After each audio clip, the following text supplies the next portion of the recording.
श्री साईबाबा संस्थान एक आंतरराष्ट्रीय दर्जाचे देवस्थान. साईबाबा संस्थानच्या साईबाबांच्या मंदिराच्या सुरक्षेसंदर्भामध्ये नुकताच साईबाबा संस्थानच्या त्रिसदस्य समितीने हायकोर्टामध्ये सीए दाखल केलेला आहे. ठराव घेतलेला आहे की साईबाबाच्या मंदिराला CISF ची सुरक्षा घ्यावी.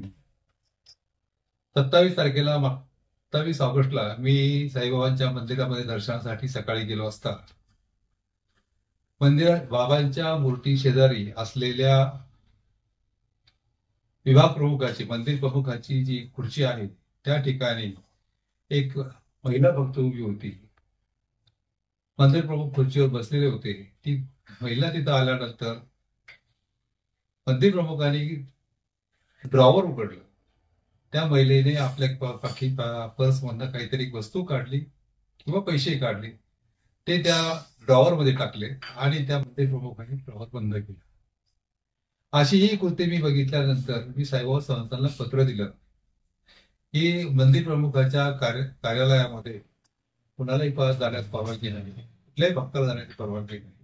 त्या ठिकाणी कोणीतरी गेलं आणि कोणीतरी पैसे टाकले किंवा वस्तू टाकली तर ती CCTVचा फुटेज मला द्यावा किंवा न्यायालयीन कामकाजासाठी तो राखीव करून ठेवा. ज्यावेळेस मी न्यायालयामध्ये याचिका दाखल करेल त्यावेळेस ती मला मिळावी किंवा माझ्या समक्ष साईबाबा संस्थानच्या तज्ञ अधिकाऱ्यांच्या समक्ष क्लास 1 ऑफिसर समोर ही CCTV मला पाहायला मिळावी आणि त्याचा अहवाल मिळावा किंवा प्रधान जिल्हा न्यायाधीश, जिल्हाधिकारी आणि मुख्य कार्यकारी अधिकारी यांनी हा फुटेज बघावं आणि त्या फुटेजमध्ये काय दिलंय आणि का दिलंय, अशी कोणती वस्तू होती की तो भक्त मंदिर प्रमुखाच्या हातामध्ये ड्रॉवरमध्ये टाकली.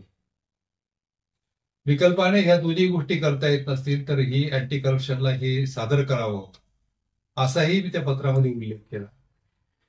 नंतर चौथा हे दिला त्यांना ऑप्शन की हे हायकोर्टामध्ये सबमिट करावं.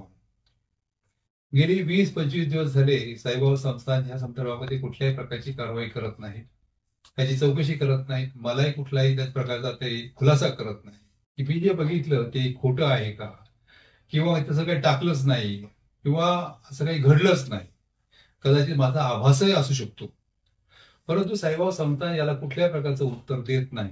म्हणून मंगळवार दिनांक 23 तारखेला मी शिर्डी ते अहिल्यानगर पायी जाणार आणि उच्च न्यायालयाने नियुक्त केलेल्या अध्यक्षा प्रधान जिल्हा न्यायाधीश यांना जाब विचारणार आहे. त्यांच्याकडनं मागणी करणार आहे सदर फुटेज मला दाखवा, तुम्ही बघा आणि योग्य ती कारवाई करा. ज्या अर्थी इतके दिवस लावतायत साईबाबा संस्थान कुठल्याही प्रकारचा अहवाल देत नाही, त्या अर्थी या प्रकरणामध्ये निश्चित प्रकारे मंदिर प्रमुख हे दोषी आहेत आणि त्यानिमित्त साईबाबा संस्थानचा मंदिरामध्ये बाबापासून 10 फुटाच्या अंतरावरती जर कुणी अधिकारी पैसे घेत असेल, वस्तू घेत असेल, 7वा वेतन आयोग मिळणारे ह्या लोकांना जर अशा प्रकारची लाच घेण्याची सवय लागली असेल हे धोकादायक.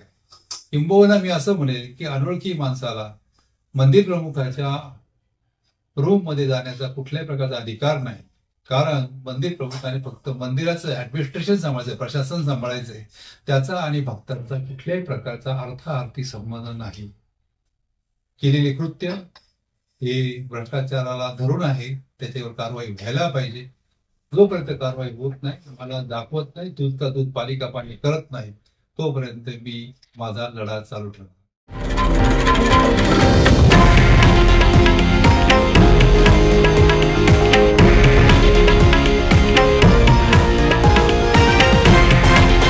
हे आहे देशातील नंबर 1 न्यूज नेटवर्क आणि आपण पाहत आहात TV9 मराठी, एकमेव.